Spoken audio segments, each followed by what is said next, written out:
Thank God Togashi is back. He's healthy. He's currently working on the new chapters for the Succession arc. Now, I'll be honest, it's a handful of things that I'm super passionate about.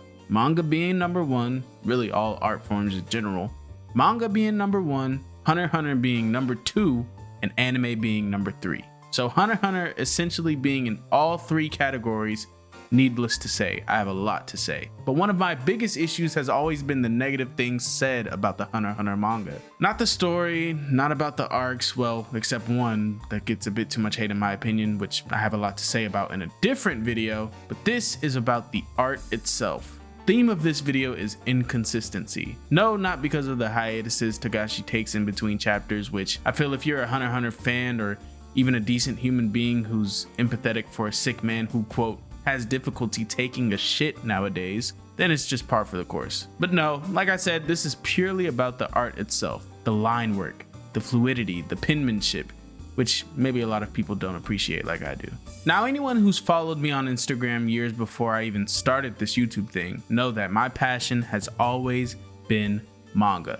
And myself, as an ex-mangaka, slightly retired mangaka, I value art, paneling, line work, everything that comes with this profession to the highest degree. I've even published my own stuff online. I mean, I was a kid, but some people liked it.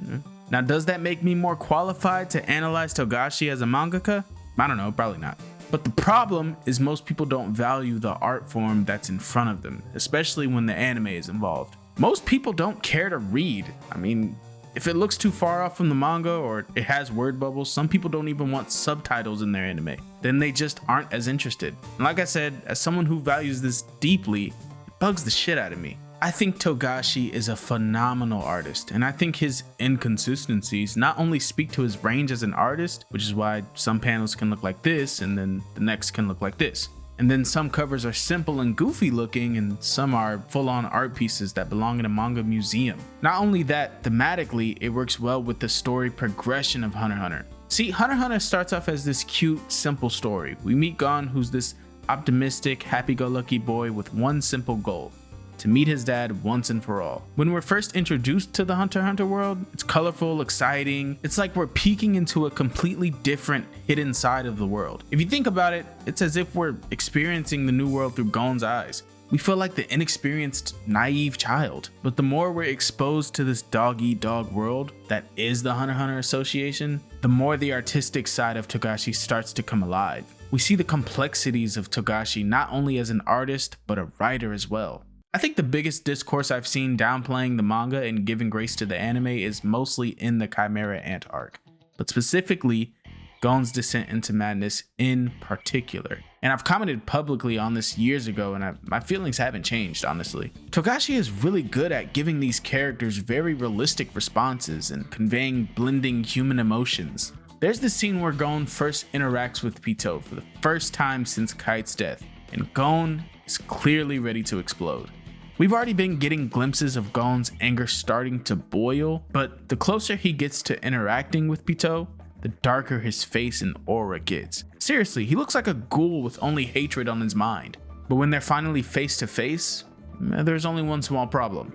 The monster that killed his mentor is not only in a vulnerable position, but is healing an innocent child, who I love, right behind them, like a mother protecting her younglings. And the way Togashi conveyed Gon's emotions here are perfect, because Gon doesn't know how to feel here. He doesn't know where to direct all this anger. He doesn't know if he should let go and kill the innocent child right here. He doesn't know if he should point his anger at anyone else in the room, which the only other person is his best friend Killua, which he does kind of talk bad to him, not gonna lie, poor baby. Actually, now that I think about it, everyone who speaks to Gon the entire hour he waits watching Pitou gets talked bad to. Two of them are royal guards who honestly could kill his ass in one fell swoop. Gon is angry, disgusted, confused by what he's witnessing all at the same time.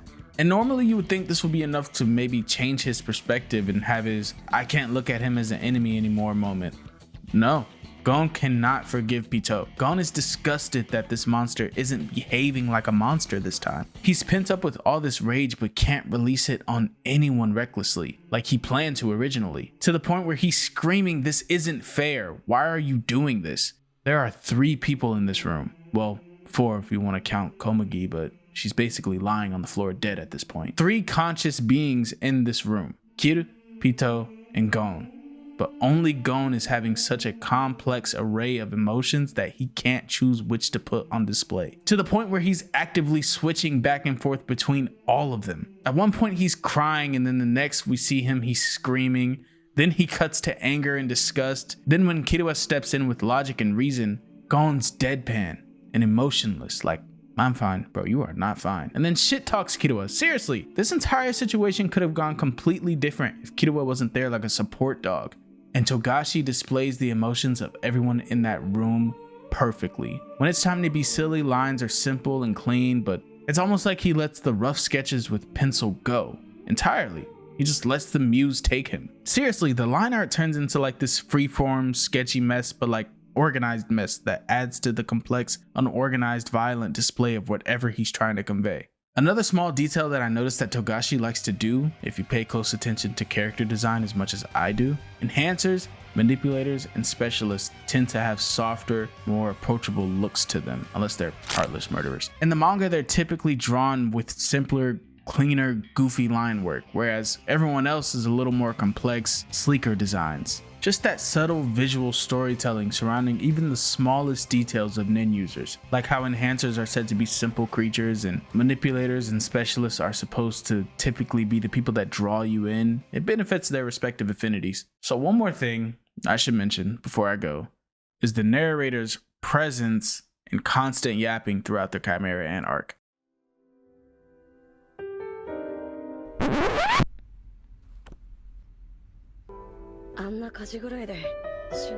Now listen, I understand. I'm here to look at cool pictures, not read a fucking novel. Listen, I'm not gonna spend too much time debating on why this arc specifically needed this much narration, but it was more than necessary. The narrator not only explained in detail every feeling and emotion everyone had in this arc, but it also timestamped it.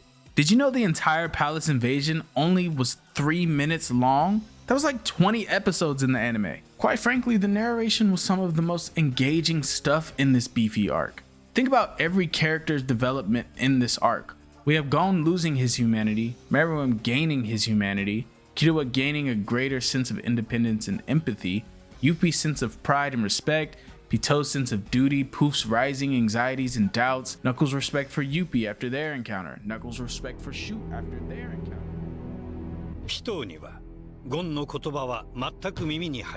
Listen, I just wanted to make this video real quick. I mean, I'm just glad Togashi's back in the chair. I'm grateful. I'm glad that I follow him on Twitter just to see how he's doing. I'm glad to see a community who shares my excitement for the ball being pushed forward, even if it's in small doses.